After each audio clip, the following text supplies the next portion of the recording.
Hello everyone, आज हम class 10 third chapter pair of linear equations in two variables second exercise करेंगे। उसके third और फोर्थ क्वेश्चन, ठीक है। Let's check what we have in the third question. On comparing the ratios a1 by a2, b1 by b2 and c1 by c2, find out whether the following pair of linear equations are consistent और inconsistent. अब देखो यहाँ पे हमें क्या given है कि हमें रेशियोज़ को कंपेयर करना है। ये रेशियोज़ कौन से रेशियोज़ हैं? आपके पास ये कोफिशिएंट्स के रेशियोज़ हैं, ठीक है। इनको कंपेयर करके हमें फाइंड आउट करना है कि जो हमें लीनियर इक्वेशंस के पेयर गिवन है वो कंसिस्टेंट है या इनकंसिस्टेंट है। अब यहाँ कंसिस्टेंट का मतलब क्या है और इनकंसिस्टेंट का मतलब क्या है? कंसिस्टेंट आपके पास इक्वेशंस कब होंगी? अगर वहाँ पे दोनों इक्वेशंस में सोल्यूशन है, कॉमन सोल्यूशन है, then the equations will be consistent. और अगर वहाँ पे उन दोनों इक्वेशन में सोल्यूशन कॉमन नहीं है, they don't have solution, then the equations will be inconsistent, ठीक है। अब देखो हमारे पास फर्स्ट पार्ट में गिवन है ये हमारे पास इक्वेशन गिवन है 3x + 2y = 5, 2x - 3y = 7। हमें पता है स्टैंडर्ड फॉर्म हमारे पास किस फॉर्म में होती है? ax + by + c = 0। इसलिए मैंने क्या किया, 5 और 7 को दोनों को लेफ़्ट में शिफ्ट कर लिया। अब चेक करो, 3x + 2y - 5 = 0, 2x - 3y, यहाँ पे 7 पॉजिटिव है, लेफ्ट में नेगेटिव हो जाएगा, ठीक है, = 0। अब देखो, अब मैंने आपको कल भी हमने सेम ऐसे ही क्वेश्चंस किए थे। अब a1 by a2, अब ये बताओ पहले मुझे, अगर आप जैसे हमें रेशियोज़ फाइंड आउट करने हैं, a1 by a2 not equal to होता है b1 by b2, तो आपके पास लाइन्स कैसी होती है? इंटरसेक्टिंग होती हैं, ठीक है। इंटरसेक्टिंग लाइन होती है तो वहाँ पे क्या होता है? यूनिक सॉल्यूशन, यूनिक और वन सॉल्यूशन, ठीक है। और अगर आपके पास a1 by a2 इक्वल होता है b1 by b2 and equal to c1 by c2, तो वहाँ पे कोइंसिडेंट लाइन्स होती है, मतलब एक लाइन है उसी पे दूसरी लाइन आएगी, और यहाँ पे इनफाइनाइटली मैनी सॉल्यूशन होते हैं, ठीक है। और अगर आपके पास अगर ratios a1 by a2 not equal to b1 by b2 but not equal to c1 by c2 है, then lines will be parallel, और वहाँ पे आपके पास there will be no solution, no solution. अब देखो बेटा, हमें ये पता है कि रेशियोज़ को हमें कंपेयर करके हम यहाँ पे ये फाइंड आउट कर सकते हैं कि वहाँ पे वन सॉल्यूशन है, इनफाइनाइटली मैनी सॉल्यूशन है या नो सॉल्यूशन है। अब देखो, अगर हमारे पास फर्स्ट कंडीशन है, यहाँ पे सॉल्यूशन आएगा, वन सॉल्यूशन आएगा। इसका मतलब अगर फर्स्ट कंडीशन है, जब सॉल्यूशन आता है तो इक्वेशंस आपके पास कंसिस्टेंट होती हैं। इसका मतलब इस फर्स्ट जो आपके पास कंडीशन गिवन है, यहाँ पे इक्वेशंस कंसिस्टेंट होंगी। अब सेकंड चेक करते हैं, a1 by a2, b1 by b2 and c1 by c2। If ये आपके पास तीनों इक्वल होती हैं तो वहाँ पे आपके पास इनफाइनाइटली मैनी सॉल्यूशन होते हैं, और जहाँ पे सॉल्यूशन होता है आपके पास लीनियर इक्वेशंस कैसी होती हैं? वो आपके पास कंसिस्टेंट होती हैं। इसका मतलब अब फर्स्ट टू जो आपके पास यहाँ रेशियोज़ की कंडीशंस गिवन हैं, अगर आपके पास यह ऐसा आपके पास आ जाता है क्वेश्चन में, या मतलब जब आप सॉल्व करेंगे तो आपके पास आप क्या आंसर दोगे? Equations are consistent. ये दोनों आपके पास कंडीशन कंप्लीट हैं तो। बट अगर आपके पास थर्ड कंडीशन आ जाती है, a1 by a2 इक्वल है b1 by b2 but not equal to c1 by c2, तो लाइन्स आपकी कैसी होंगी? पैरेलल। और जहाँ पैरेलल लाइन होती है वहाँ पे उन दोनों में कोई कॉमन सॉल्यूशन नहीं होगा, मतलब नो सॉल्यूशन। जहाँ पे ये कंडीशन है थर्ड, वहाँ पे इक्वेशंस कैसी होंगी? इनकंसिस्टेंट। आई होप कि आपको समझ आ गया होगा। कंसिस्टेंट का मतलब फर्स्ट टू कंडीशन होल्ड करती हैं, इक्वेशंस विल बी कंसिस्टेंट, ठीक है। इनकंसिस्टेंट कब होंगी? जब आपके पास लाइन्स पैरेलल आती हैं, जहाँ पे आपके पास नो सॉल्यूशन होता है, ठीक है। अब हमें बस यही चेक करना है कि आपके पास लीनियर इक्वेशंस कंसिस्टेंट है या नहीं है। अब उसके लिए हमें क्या करना पड़ेगा? अब आपको पता है आपके पास जो टू इक्वेशंस हैं वो आप ऐसे लिख सकते हो, फर्स्ट में a1x b1y + c1 = 0, second equation में a2x + b2y + c2 = 0, और जो आपके पास दोनों x के कोफिशिएंट्स होते हैं दोनों इक्वेशंस में, वो a1 a2 होता है। अब b1 b2 आपके पास y के कोफिशिएंट्स होते हैं, c1 c2 आपके पास कांस्टेंट टर्म्स होती हैं। ये हमने लास्ट वीडियो में भी डिस्कस किया था, इसलिए मैं थोड़ा सा स्पीड से बता रही हूँ, ठीक है। अब देखो इसका मतलब अगर दोनों x के कोफिशिएंट a1/a2 होगा, यहाँ पे चेक कर लेते हैं हमारे पास a1, इट मीन्स ये हमारे पास a1 है, ये हमारे पास a2 है, और ये 3/2 हमारे पास क्या होगा a1/a2 यानी कि a1/a2 हमारे पास वैल्यू आ गई 3/2। अब हम चेक करते हैं b1/b2। अब b1/b2 क्या होगा, हमारे पास जो y के कोफिशिएंट्स है, आप y के कोफिशिएंट्स भी बोल सकते हो या आपके पास मल्टीपल्स भी बोल सकते हो। फर्स्ट इक्वेशन में 2 है और सेकंड में -3 है, इसका मतलब 2/3, 2/-3, यानी कि b1/b2 विल बी 2/-3।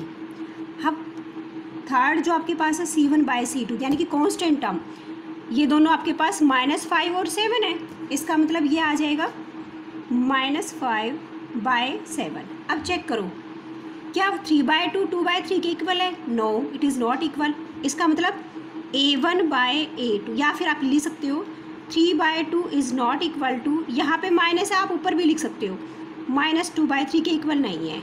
और ये इसका मतलब क्या है, a1/a2 is not equal to b1/b2।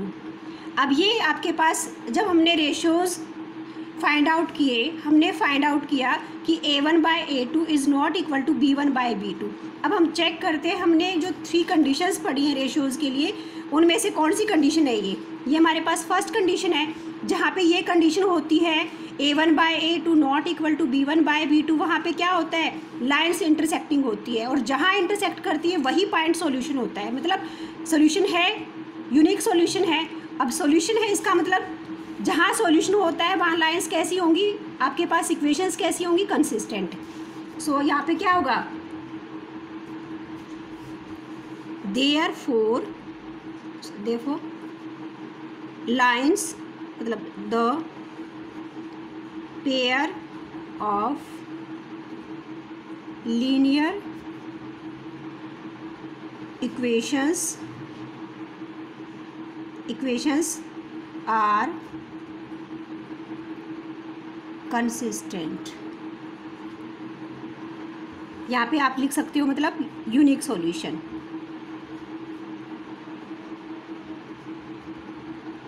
ठीक है, आई होप आपको समझ आ गया होगा।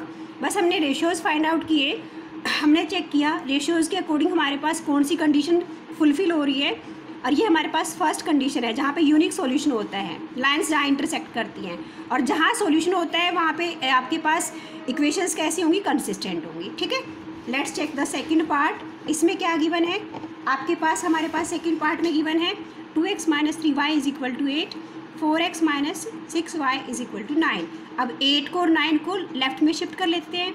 यहाँ 8 पॉजिटिव है, लेफ्ट में कैसा हो जाएगा, नेगेटिव। यहाँ 9 पॉजिटिव है, यहाँ पे कैसा हो जाएगा, नेगेटिव। ये मैंने यहाँ पे डायरेक्ट लिख लिया ताकि आपका टाइम ज़्यादा ना लगे। अब चेक करो, अब हमें क्या निकालना है, हमें रेशियोज़ निकालना है कोफिशिएंट्स का, मतलब a1/a2। ये कौन सा रेशियो होता है, दोनों x के कोफिशिएंट्स होते हैं यहाँ पे। अब a1/a2 फर्स्ट में 2 और सेकंड में 4, इसका मतलब क्या हो गया, a1/2 हमारे पास आ गया 2/4। ठीक है, 2/4 2 से कैंसिल हो सकता है, ये आ जाएगा 1/2। अब हम चेक करते हैं b1/b2। अब b1/b2 क्या होता है, आपके पास जो y के कोफिशिएंट्स होते हैं दोनों इक्वेशंस में, यहाँ पे -3 यहाँ पे -6, मतलब -3/6, ये क्या हो जाएगा, -3 डिवाइडेड बाय -6। अब नेगेटिव से नेगेटिव कैंसिल हो जाएगा, 3/6 मतलब 1/2 अगेन, बिकॉज 3 की टेबल में आता है। अब लेट्स चेक c1/c2। अब c1/c2 हमारे पास क्या है, -8/-9, जो कांस्टेंट टर्म्स होती हैं वो फर्स्ट में c1 सेकंड में c2, तो ये आपके पास -8/-9। अब नेगेटिव से नेगेटिव यानी कि 8/9 आ गया ये। अब चेक करो, हमारे पास a1/a2 1/2, b1/b2 b1/2, यानी कि हमारे पास जो a1/a2 और b1/b2 दोनों इक्वल हैं, but it is not equal to c1/c2 because ये वैल्यू 8/9 है। इसका मतलब हमारे पास यहाँ पे क्या कंडीशन आएगी, a1/a2 इक्वल है b1/b2 बट नॉट इक्वल, किसके इक्वल नहीं है, c1/c2। अब ये हमारे पास कौन सी कंडीशन होती है, लेट्स चेक। अब हमारे पास a1/a2 equal to B1/B2 but not equal to C1/C2, ये हमारे पास थर्ड कंडीशन है। और जब ये कंडीशन होती है तो हमारे पास क्या होता है, लाइंस पैरेलल होती है, यानी कि लाइंस कहीं पे कट नहीं करेंगे एक दूसरे को, और जहाँ कट नहीं करेंगे इसका मतलब कोई सॉल्यूशन नहीं है। तो यहाँ पे जब ये कंडीशन होती है तो नो सॉल्यूशन, मतलब नो सॉल्यूशन। ठीक है, अब सॉल्यूशन नहीं है इसका मतलब क्या है, आपके पास इक्वेशंस का पेयर कैसा होगा, इनकंसिस्टेंट, क्या, बिकॉज जहाँ सॉल्यूशन है वहाँ पे इक्वेशंस विल बी कंसिस्टेंट, और जहाँ सॉल्यूशन नहीं है वहाँ कैसा होगा, इनकंसिस्टेंट। इसका मतलब therefore the pair of equations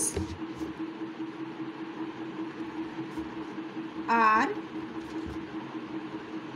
inconsistent। ठीक है, इफ सॉल्यूशन है कंसिस्टेंट, नो सॉल्यूशन इनकंसिस्टेंट। ठीक है, ये हमारे पास है second part. Let's check in the third part. अब थर्ड पार्ट में क्या गिवन है हमारे पास यहाँ पे, अब चेक करो यहाँ पे। अब यहाँ हम एक और हमारे पास 2 वैल्यूज़ फ्रैक्शन में गिवन है। इसका मतलब पहले हमें इसको नॉर्मल नंबर में आप कन्वर्ट करना पड़ेगा। उसके लिए क्या करेंगे आप, हम एलसीएम ले लेते हैं।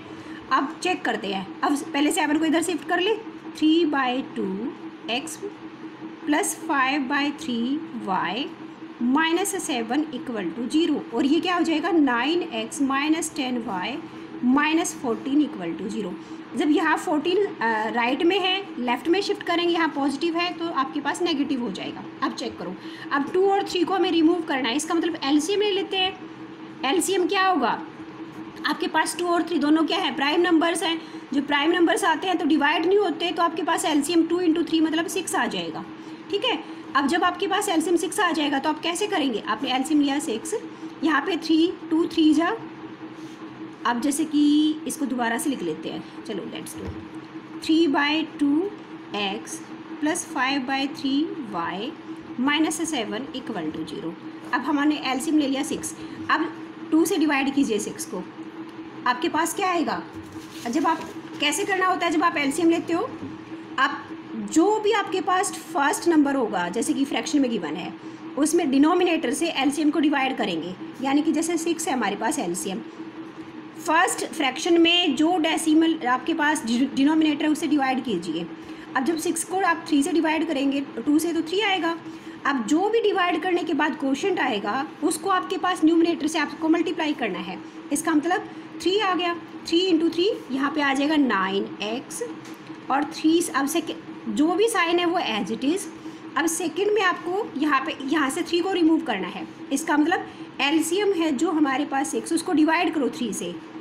ठीक है, अब 3 से डिवाइड करके हमारे पास 2 वैल्यू आ गई। अब 2 का क्या करना है, जो हमारे पास न्यूमरेटर है उसके साथ हमें मल्टीप्लाई करना है। ये क्या हो जाएगा, 5 × 2 10y as it is.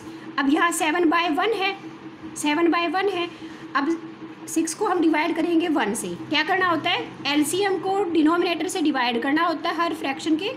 Divide करने के बाद जो वैल्यू आती है न्यूमरेटर से हमें मल्टीप्लाई करना होता है। अब देखो यहाँ पे 6 को आप जब 1 से डिवाइड करेंगे हमारे पास 6 ही आएगा, और negative sign as it is. अब जो हमारे पास क्वोशंट आया है उसको हम जो यहाँ वैल्यू होती है उसके साथ मल्टीप्लाई करते हैं न्यूमरेटर के साथ।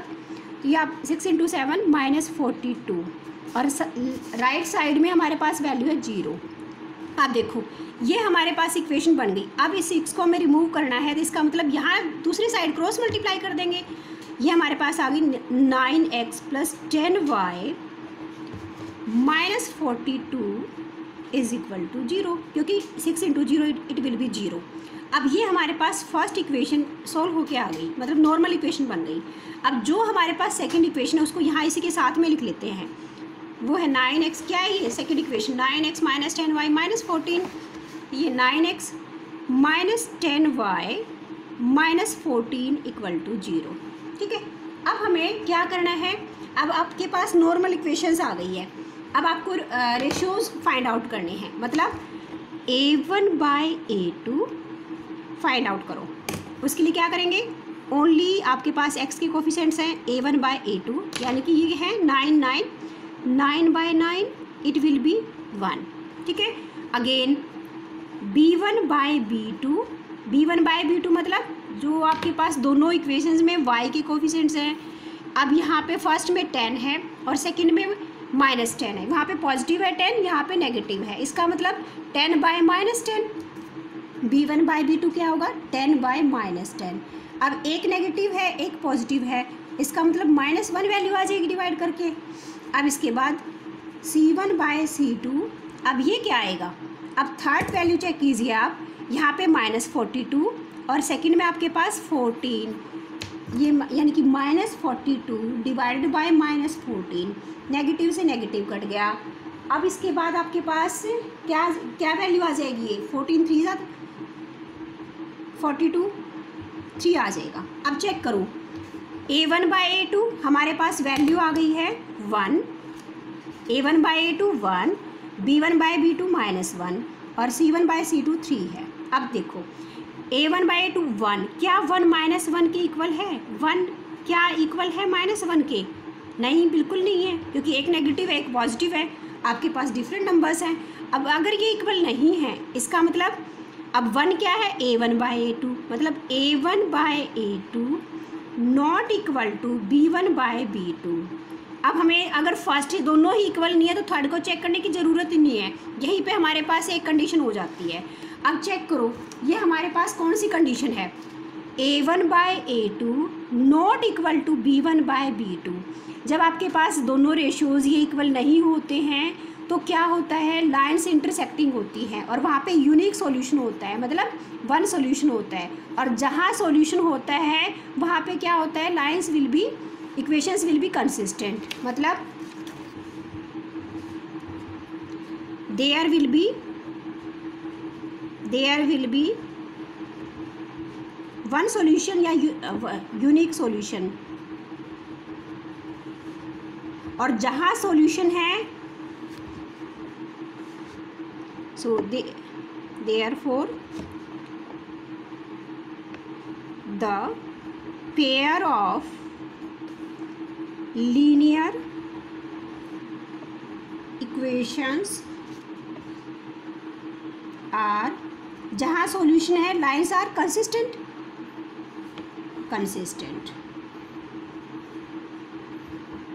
That's all. ये आपके पास है third part of the third question. अब चेक करते हैं फोर्थ पार्ट में. अब हमारे पास फोर्थ पार्ट में क्या आपके पास इक्वेशंस गिवन हैं. अब चेक करो ये हमारे पास 5x - 3y यहाँ 11 है. मैंने लेफ़्ट में शिफ्ट किया, यहाँ पॉजिटिव था. जब आप शिफ्ट करेंगे तो नेगेटिव हो जाएगा. सिमिलरली यहाँ पे -22 है. जब आप लेफ़्ट में शिफ्ट करेंगे तो पॉजिटिव हो जाएगा. ठीक है. अब ये हमारे पास इक्वेशंस आ गई है. अब इसके बाद हमें क्या करना है? हमें रेशियोज़ निकालने, मतलब a1/a2. अब चेक करते क्या वैल्यू आएगी. अब a1/a2 क्या होता है? आपके पास x के कोफिशिएंट्स होते हैं, यानी कि दोनों इक्वेशन में. अब ये हमारे पास हैं 5 और -10. ठीक है, यानी कि 5 डिवाइडेड बाय -10. अब 10 आता है 5 की टेबल में, मतलब कट जाएगा. 5 1 जा 5 2 जा, यानी कि -1/2. अब चेक करते हैं हम किसको? सेकंड, यानी कि b1/b2. b1/b2 क्या होता है? आपके पास दोनों इक्वेशंस में y के जो कोफिशिएंट्स होते हैं, यहाँ पे है -3 और सेकंड में आपके पास 6 गिवन है. तो -3 डिवाइडेड बाय 6 क्या हो जाएगा? अगेन आपके पास चेक करो, 6 आपके पास 3 की टेबल में आता है. 1 2 जा, तो आपके पास -1/2. Let's check c1/c2. अब ये क्या है? -11 डिवाइडेड बाय 22. -11 divided by 22. अब 22 11 की टेबल पे आता है. 11 1 जा 11 2 जा, अगेन -1/2.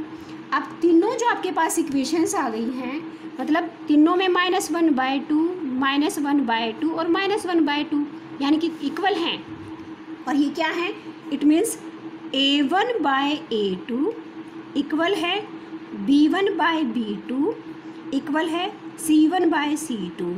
और जब आपके पास तीनों ही रेशियोज़ इक्वल होते हैं, हमारे पास कौन सी कंडीशन होती है? सेकेंड. और जब आपके पास तीनों इक्वल होते हैं, मतलब लाइन्स विल बी कोइंसिडेंट, और जहाँ वहाँ पे इनफाइनाइटली मैनी सॉल्यूशन होते हैं. ठीक है. और जहाँ सॉल्यूशन है pair of the equations will be consistent, मतलब ये हमारे पास there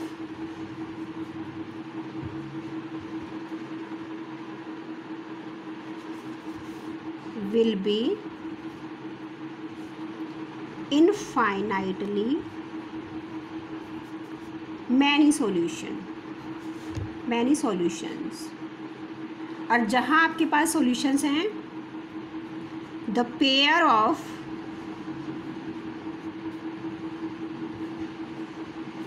linear equations are solution है, इसका मतलब कंसिस्टेंट। ठीक है, क्वेश्चन कंप्लीट। अब चेक करते हैं फिफ्थ पार्ट में। फिफ्थ पार्ट में अगेन हमारे पास क्या गिवन है, हमारे पास यहाँ पे इक्वेशन वन वैल्यू हमारे पास फ्रैक्शन में गिवन है और वन वैल्यू फ्रैक्शन में गिवन है। इसका मतलब आप अगर जैसे यहाँ चेक करो, सबको 3 से मल्टीप्लाई कर दे तो आपके पास जो आपके पास ये वैल्यू है, क्योंकि यहाँ पे 1 है, यहाँ पे 1 है, 3 और 1 का एलसीएम आएगा 3। ठीक है, और मैंने यहाँ पे सबसे पहले 8 को शिफ्ट किया लेफ़्ट में। अब आप ये भी कह सकते हो कि क्या शिफ्ट करना ज़रूरी है। अगर आपके पास C1 और C2 दोनों ही राइट में हैं तो आप एज इट इज़ भी ले सकते हो, बट काफ़ी बच्चे ऐसे होते हैं कि कभी आप एक वैल्यू जो कांस्टेंट है आपके पास लेफ़्ट में होता है, एक राइट में होता है, तो वो कन्फ्यूजन ना हो। या तो आपके पास दोनों ही C1 और C2 लेफ़्ट में हो या दोनों ही आपके पास राइट में हो। इसलिए मैं अब जो भी क्वेश्चन सॉल्व कर रहे हैं हम उसको लेफ़्ट में ही ले रहे हैं ताकि आपको कन्फ्यूजन ही ना हो। ठीक है, अब देखो 4/3x + 2y, यहाँ 8 पॉजिटिव है, लेफ़्ट में शिफ्ट किया नेगेटिव है। ठीक है, अब ये आपके पास सेकंड इक्वेशन, यहाँ पे आपके पास आ जाएगा 2x + 3y और -12 = 0। अब देखो, अब जो फर्स्ट इक्वेशन गिवन है यहाँ पे 3 आपके पास 4/3 गिवन है 1 नंबर, तो यहाँ पे ये 2/1 होगा, ये 8/1 है। अब 3 और 1 का एलसीएम क्या आएगा, 3 आएगा। अब 3 को जब आप यहाँ से रिमूव करोगे, इसका मतलब इफ़ यू मल्टीप्लाई ईच जो भी आपके पास यहाँ पे टर्म्स गिवन है सबको 3 से मल्टीप्लाई कर दो, तो आपके पास यहाँ पे जैसे देखो, यहाँ सोल्व कर रहे हैं 4/3x + 2y -8 = 0। हमने एलसीएम ले लिया 3 आ गया हमारे पास एलसीएम। अभी मैंने बताया था कि यहाँ पे है ये 2/1, यहाँ है ये 8/1। अब कैसे सोल्व करना है हमें, आपके पास हर फ्रैक्शन में जो भी नंबर गिवन है डिनोमिनेटर से डिवाइड करना है एलसीएम को, यानी कि 3 / 3 1 आ गया। जो क्वोशंट आएगा उसको मल्टीप्लाई करना है न्यूमरेटर के साथ, मतलब 1 × 4 ये 4x। अब 1 से डिवाइड करेंगे 3 को, तो 3 / 1 3 आ गया। अब 3 को मल्टीप्लाई करेंगे 2 के साथ, मतलब 6, y as it is, sign as it is रहेंगे। अगेन 1 से डिवाइड किया 3 को, 3 × 8 24 = 0। अब ये जो 3 है आपके पास राइट में अगर आप शिफ्ट करो, यहाँ 3 कंप्लीट को डिवाइड कर रहा है, यहाँ जाके ये क्या करेगा, ये मल्टीप्लाई करेगा 4x + 6y -24 = 0 × 3। और 0 से किसी भी नंबर को अगर आप क्या करेंगे, आप मल्टीप्लाई करेंगे 0 हो जाएगा, मतलब 4x + 6y -24 = 0। अब यही मैंने यहाँ पे डायरेक्ट लिख दिया है 4x + 6y -24 = 0, और ये सेकंड इक्वेशन यहाँ लिख दी। अब हमें क्या करना है, अब हमें रेशियोज़ फाइंड आउट करने हैं। अब a1/a2, पहले हम क्या फाइंड आउट करेंगे, a1/a2। अब ये क्या होता है, आपके पास x के कोफिशिएंट्स होते हैं, यानी कि 4/2। ठीक है, अब ये 4/2, 4 डिवाइड होगा 2 से, it means it will be 2। Again हमने b1/b2 को फाइंड आउट करना है, लेट्स चेक। अब दोनों में जो y के कोफिशिएंट्स होते हैं वो आपके पास b1/b2 है। अब यहाँ पे ये है 6 और ये है 3, 6/3, मतलब अगेन 6 डिविजिबल है 3 से, तो 2 आ जाएगा। अगेन चेक करो C1/C2, ये आपके पास -24 -12, अगर नेगेटिव साइन है वो भी आपको लेना है। ठीक है, तो ये आपके पास क्या आ जाएगा -24 डिवाइडेड बाय -12, नेगेटिव से नेगेटिव कट जाएगा, 24 कट जाएगा, 12 की टेबल में आता है, 12 1 जा 12 2 जा, ये भी 2, यानी कि आपके पास a1/a2 वैल्यू आ गई 2, b1/b2 भी 2 है, c1/c2 भी 2 है। इसका मतलब A1/A2 is equal to B1/B2 is also equal to C1/C2। और आपके पास तीनों ही अगर रेशोज इक्वल हैं तो आपके पास कौन सी कंडीशन है, जहाँ पे मैनी सोल्यूशन होते हैं। इसका मतलब there will be infinitely many solution. So infinitely many solutions will be there. So अगर आपके पास सोल्यूशन एग्जिस्ट करते हैं तो pair of linear equations will be consistent. So therefore the pair of linear equations are consistent. जहाँ पे solution है equations are consistent, और अगर सॉल्यूशन नहीं है then equations will be inconsistent. बस यही आपको यहाँ पे चेक करना था। अब फोर्थ क्वेश्चन चेक करते हैं। अब फोर्थ क्वेश्चन में क्या गिवन है, which of the following pairs of linear equations are consistent और inconsistent, if consistent obtain the solution graphically. यहाँ पे थोड़ा सा लंबा हो सकता है क्वेश्चन, क्योंकि अगर वहाँ पे आपके पास इक्वेशंस कंसिस्टेंट है तो हमें ग्राफ के थ्रू फाइंड आउट करना है। ठीक है, अब हमें कंसिस्टेंट का मतलब पता है कि वहाँ पे सॉल्यूशन है तो कंसिस्टेंट, और सॉल्यूशन नहीं है तो इनकंसिस्टेंट। ठीक है, अब हमें फर्स्ट पार्ट में गिवन है x + y = 5, 2x + 2y = 10। हमने जो C1 C2 दोनों इक्वेशंस में गिवन था हमने लेफ्ट में शिफ्ट कर लिया दोनों को, यानी कि first equation x + y - 5 = 0, second 2x + 2y - 10 = 0। एक और बात मैं आपको बता दूं, जैसे यहाँ पे x में है या कुछ कोई कोफिशिएंट नहीं दिख रहा, जहाँ पे कुछ नहीं दिखाई दे रहा वहाँ 1 होता है बेटा, क्योंकि 1 × x यहाँ पे x ही होता है। यहाँ पे y के साथ भी कुछ नहीं है, इसका मतलब 1 है। ठीक है, तो ये आपको ध्यान रखना है। अब चेक करते हैं। अब जब भी सबसे पहले कंसिस्टेंट इनकंसिस्टेंट के लिए हमें क्या करना होगा, हमें रेशियोज चेक करने होंगे। अब हम चेक करते हैं। इसका मतलब फर्स्ट और सेकंड में दोनों इक्वेशन में हमारे पास x के कोफिशिएंट्स क्या होते हैं, A1/A2, और ये क्या है 1/2, 1/2। अब चेक करते हैं सेकंड में, यानी कि B1/B2 क्या होता है, दोनों इक्वेशंस में y के कोफिशिएंट्स जो होते हैं वो आपके पास B1 एंड B2 होते हैं। फर्स्ट में B1 सेकंड में B2, तो ये आपके पास क्या हो गए 1/2। ठीक है, थर्ड मतलब C1/C2 क्या होते हैं, कांस्टेंट टर्म्स होती हैं, जहाँ पे कोई भी वेरिएबल नहीं होता है। अब यहाँ पे -5 है, यहाँ पे -10 है, नेगेटिव साइन अगर है तो वो भी आपको लेना है, मतलब -5 - 10। ठीक है, अब नेगेटिव से नेगेटिव कट गया, 5 1 जा 5 2 जा, ये भी 1/2, यानी कि आपके पास जो तीनों ही रेशियोज हैं वो तीनों ही 1/2 हैं, और 1/2 के इक्वल है। इसका मतलब ऑल 3 आर इक्वल, मतलब A1/A2 is equal to B1/B2 is also equal to C1/C2। और अभी हमने अभी बताया भी था, आपके पास जब तीनों ही इक्वल होते हैं तो क्या होता है, infinitely many solution. So therefore infinitely many solutions, और जहाँ सॉल्यूशंस हैं तो लाइंस कैसी होंगी, द पेयर ऑफ इक्वेशंस जो भी गिवन है आर कंसिस्टेंट, और कंसिस्टेंट हैं तो क्या करना है, हमें ग्राफ के थ्रू उसको रिप्रेजेंट करना है। अब इसको हमें ग्राफ के थ्रू रिप्रेजेंट करना होगा, और ग्राफ बनाने के लिए हमें क्या करना होता है, हमें टेबल बनानी होती है, तो इसलिए थोड़ा सा लंबा क्वेश्चन हो सकता है।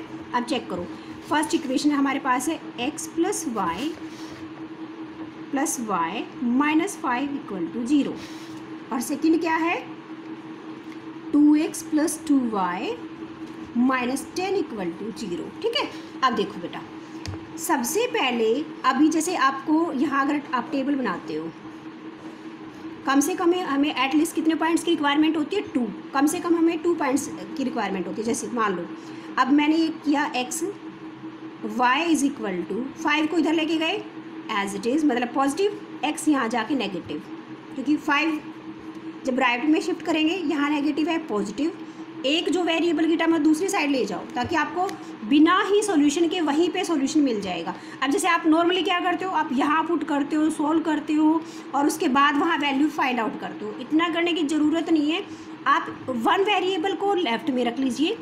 अब कॉन्स्टेंट टर्म, और जैसे यहाँ पे एक टर्म को मैंने राइट में शिफ्ट कर दिया। अब देखो, अब मान लो आप x की वैल्यू 0 पुट करते हो, x 0 पुट किया। अब आपको पता है 5 - 0 अपने आप वहीं पे सोल्यूशन आ जाएगा, आपको पेन उठाने की भी रिक्वायरमेंट नहीं होगी। तो ये हमारे पास जो यहाँ पे आई है इक्वेशन, और अब यहाँ हमें 0 पुट किया x की वैल्यू, तो 5 - 0 कितना आ गया, 5, बिना सोल्यूशन के। ठीक है, हमें बस टेबल की यहाँ पे रिक्वायरमेंट है, टेबल हमारी होनी चाहिए, सोल्यूशन आप चाहे रफ में करो, कोई फ़र्क नहीं पड़ता। ठीक है, अब देखो, अब मान लो मैं यहाँ पे 1 पुट करती हूँ, 5 यहाँ पे 1 आप पुट करते हो, तो यहाँ पे क्या आ जाएगा, अब y 5 - 1 हो जाएगा, तो y = 4 हो जाएगा। इसका मतलब x = 1 और y की वैल्यू 4, 2 वैल्यूज़ हमने निकाल ली। अब आज ये सेकेंड जो इक्वेशन गिवन है, यहाँ पे भी वही करते हैं, 2y, अब देखो यहाँ से 10 को शिफ्ट किया पॉजिटिव, यहाँ से x को शिफ्ट करेंगे तो नेगेटिव। ठीक है, अब यहाँ से मान लो यहाँ आप डायरेक्ट पुट करते हो, अब यहाँ टेबल बना लेते हैं हम। ठीक है, x एंड y। अब देखो, अगर मैं यहाँ पे पुट करती हूँ, हमारे पास इक्वेशन है 2y = 10 - 2x।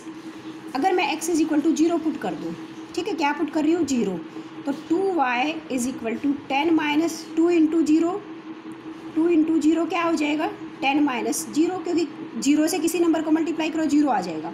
तो 2y की वैल्यू आ गई 10 और y की वैल्यू क्या आ जाएगी, 10/2 मीन्स 5। यानी कि हमने जब क्या पुट किया, x 0 पुट किया तो y 5, x 0 y 5। अब हम मान लो यहाँ पे पुट करते हैं x की वैल्यू 2, x = 2, तो 2y = 10 - 2 × 2, तो 2y, ये आप सारा रफली कर सकते हैं, आपको यहाँ दिखाने की बिल्कुल भी ज़रूरत नहीं है। तो 10 - 4, तो 2y = 6, y = 6 / 2, 3 आ जाएगा। मतलब x की वैल्यू 2 और y की 3 आ गई। इट मीन्स x = 2 और y = 3। हमें कितने पॉइंट्स की रिक्वायरमेंट थी, 2 पॉइंट्स की हमें रिक्वायरमेंट थी। अब हमें क्या करना है, इन पॉइंट्स को हमें प्लॉट करना है ग्राफ पे। अब फर्स्ट टेबल x और y, x की वैल्यू 0, y 5। अब ये हमारे पास है टेबल। अब यहाँ हम पहले प्लॉट कर लेते हैं पॉइंट्स। यहाँ पे आपको पता है जहाँ पे दोनों एक्सिस कट करते हैं वहाँ पे आपके पास 0 0 ओरिजिन होता है। ये 1 2 3 4 5 6 7, 1 2 3 4 5, x डैश y डैश, यहाँ पे नेगेटिव। ठीक है, नेगेटिव हमारे पास वैल्यू है ही नहीं, तो जाने की रिक्वायरमेंट नहीं है। अब देखो, हम फर्स्ट टेबल में क्या गिवन है, देखो x की वैल्यू गिवन है 0 और y 5। x 0 क्या कहाँ होता है, आपके पास x पूरे y एक्सिस पे, जो ये लाइन होती है y एक्सिस, यहाँ पे 0 होता है। अब इसके साथ में y की वैल्यू चेक कर लीजिए, क्योंकि दोनों पॉइंट आपके पास जब मिलते हैं तब एक कॉमन पॉइंट को डिसाइड करते हैं। अब x इस कंप्लीट लाइन पे 0 है, लेकिन मुझे क्या चाहिए, मुझे वहाँ पे y = 5 भी चाहिए, तो y 5 यहाँ होता है। इसका मतलब ये पॉइंट आपके पास क्या हो गया, 0 और 5। ठीक है, ये पॉइंट हमारे पास 0 और 5 हो गया। सेकंड पॉइंट चेक करो, 1 और 4, मतलब x की वैल्यू 1 है और y की 4 है। x = 1, यानी कि ये x एक्सिस में 1 से आप यूँ डायरेक्ट लाइन लेके आएंगे और y = 4, और 4 से आप जब ऐसे लेके आएंगे, जो दोनों का इंटरसेक्शन होता है ये आपके पास 1 और 4, ये आपके पास दूसरा पॉइंट आ गया। अब हमें क्या करना है, जो पॉइंट्स आपने फर्स्ट टेबल से प्लॉट किए हैं ग्राफ पे, उन दोनों पॉइंट को आप ज्वाइन करते हुए लाइन ड्रॉ कर लीजिए। अब मैंने लाइन ड्रॉ कर रही हूँ मैं। ठीक है, ये हमारे पास लाइन आ गई, जो हमारे पास इक्वेशन फर्स्ट गिवन है। आप वो इक्वेशन आप इसके साथ में लिख सकते हैं। कौन सी इक्वेशन है ये, x + y - 5, यानी कि x + y - 5 = 0। ठीक है, अब इसके बाद अब सेकंड जो आपके पास टेबल गिवन है, इसमें क्या वैल्यू गिवन है, x 0 y 5, अगेन वही x 0 y एक्सिस पे और y 5, ये आपके पास सेम पॉइंट वही। ये अब मैं इसको ब्लैक पेन से दिखा रही, इसी पॉइंट पे दूसरा पॉइंट आ गया, ये भी वही पॉइंट है, सेम है। अब इसके बाद सेकंड पॉइंट दे रखा है 2 और 3, मतलब x की वैल्यू 2 एंड y की 3। x2 यहाँ पे है, y3 जब यहाँ से आप जाएंगे और यहाँ से 3 आएगा तो इसी लाइन पे है ये, यानी कि अब इन दोनों पॉइंट को जब आप ज्वाइन करोगे तो जो ऑलरेडी आपने एक लाइन लगा रखी है वो सेम बिल्कुल उसी लाइन पे ही आ गया। चेक करो, अब जैसे इस लाइन को मैंने थोड़ा छोटा किया, देखो पहले वाली थोड़ी सी बड़ी है, जो पहले वाली आपकी लाइन थी उसी पे दूसरी लाइन आ गई।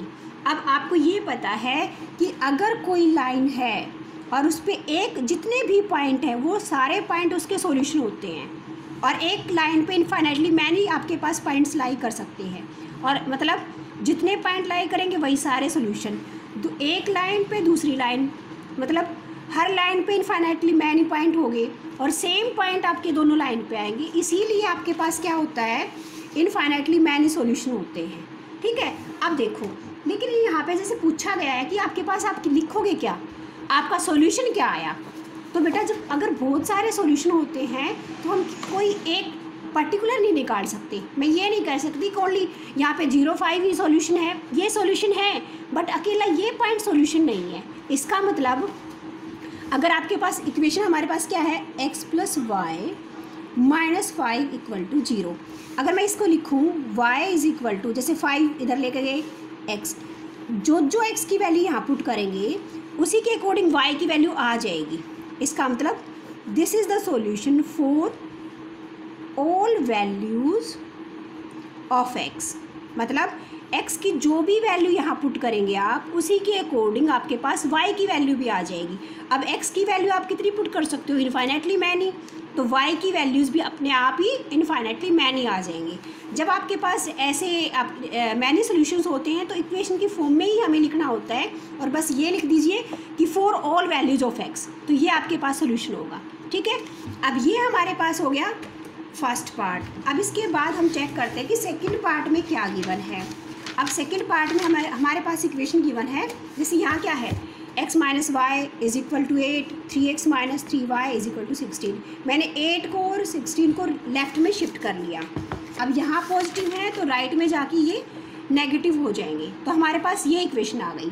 अब इक्वेशन हमारे पास ये आ गई, हमें क्या करना है, हमें सबसे पहले यहाँ पे चेक करना है कि a1/a2 b1/b2 या c1/c2 की वैल्यू क्या। अब यहाँ देखो ओनली x गिवन है, कोई आपके पास आपको मल्टीपल दिखाई नहीं दे रहा है x के साथ, इसका मतलब कोई नंबर नहीं है, तो वहाँ पे क्या होता है, 1 होता है। और यहाँ y में भी दिखाई नहीं दे रहा है, इसका मतलब यहाँ पे भी 1 है।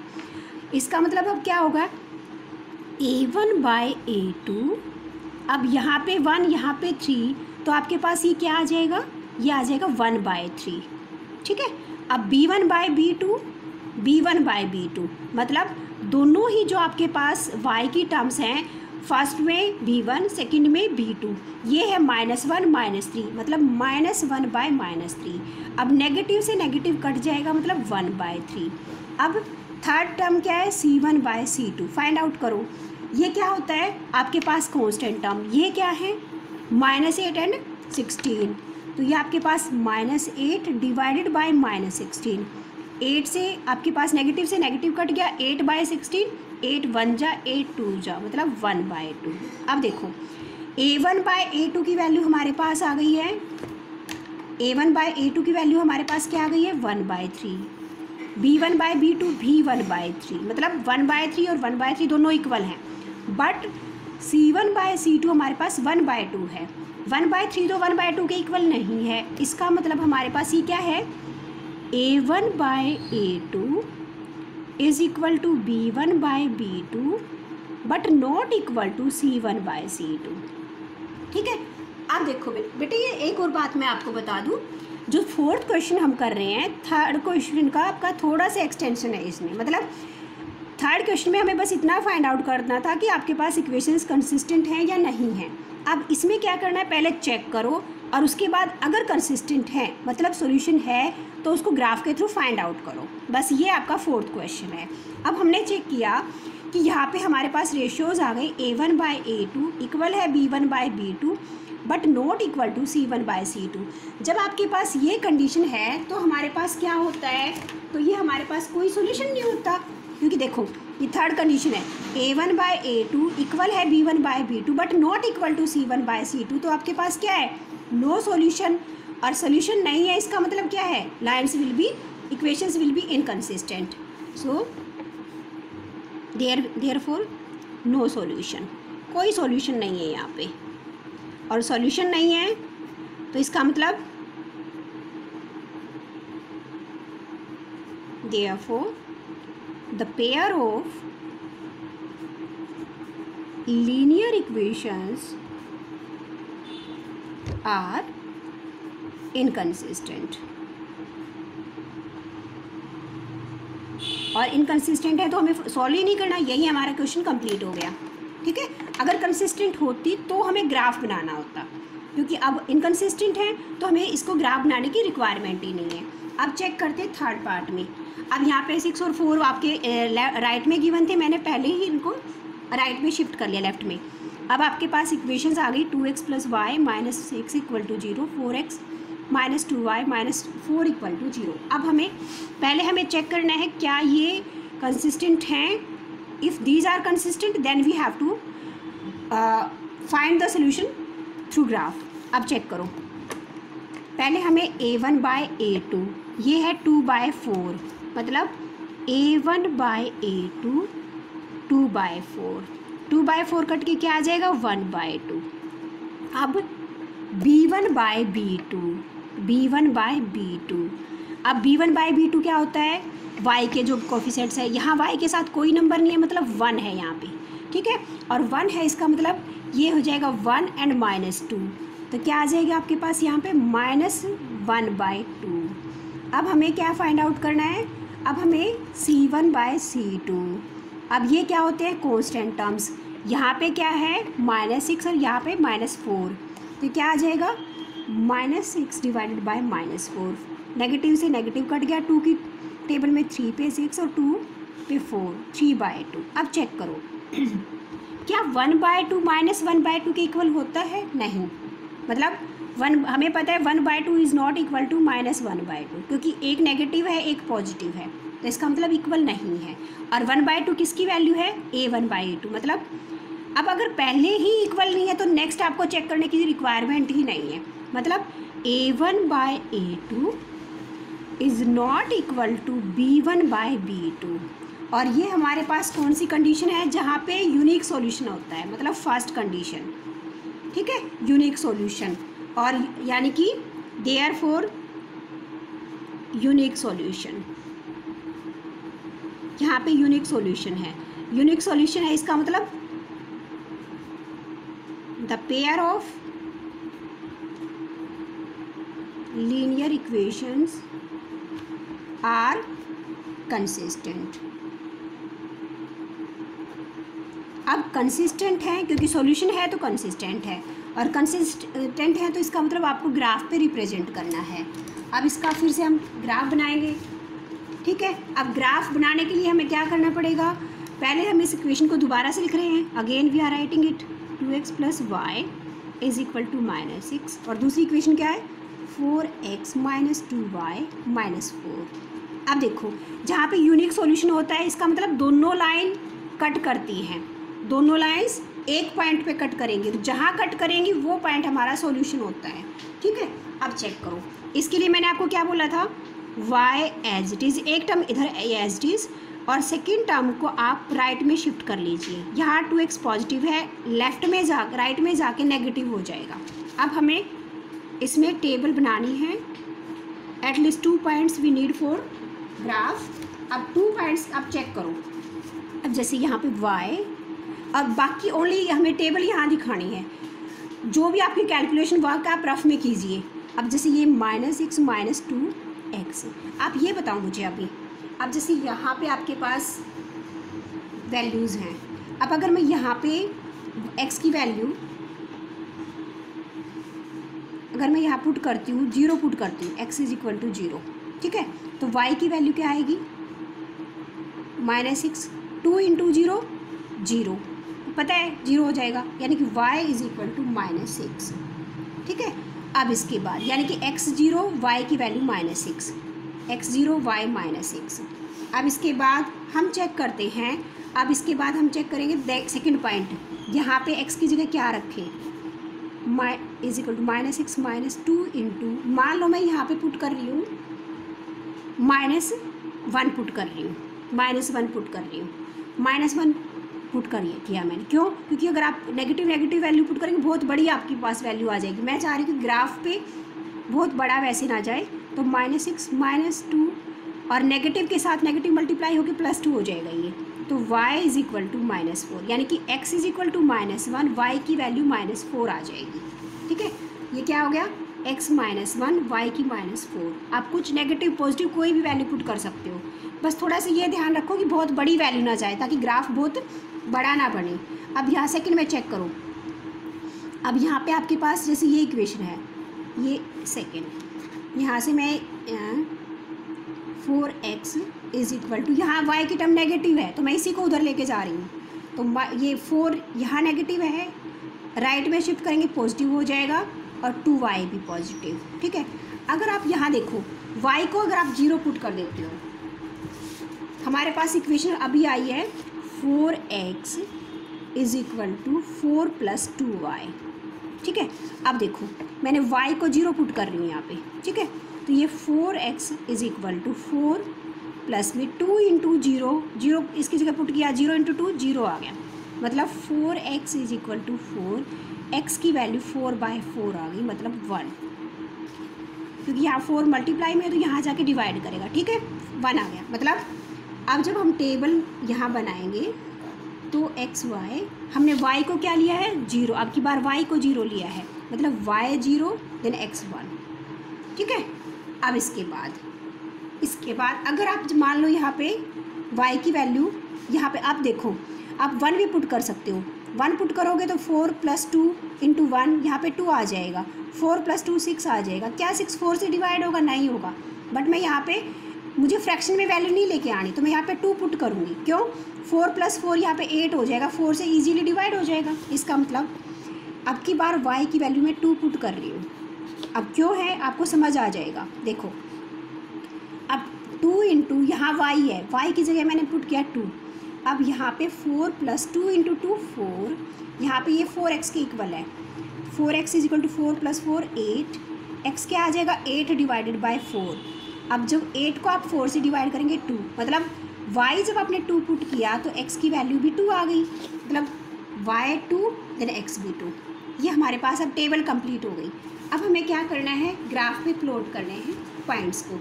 अब देखो बेटा, जब आप ग्राफ पे प्लॉट करेंगे पॉइंट्स को तो हमने x axis y axis, x dash y dash, हमारे पास ये पॉजिटिव वैल्यूज़ राइट में जो होती हैं, ये -1 -2 -3 -4 नेगेटिव x की वैल्यूज़, y पॉजिटिव अपवर्ड और नेगेटिव कहाँ होता है डाउनवर्ड, -2 -3।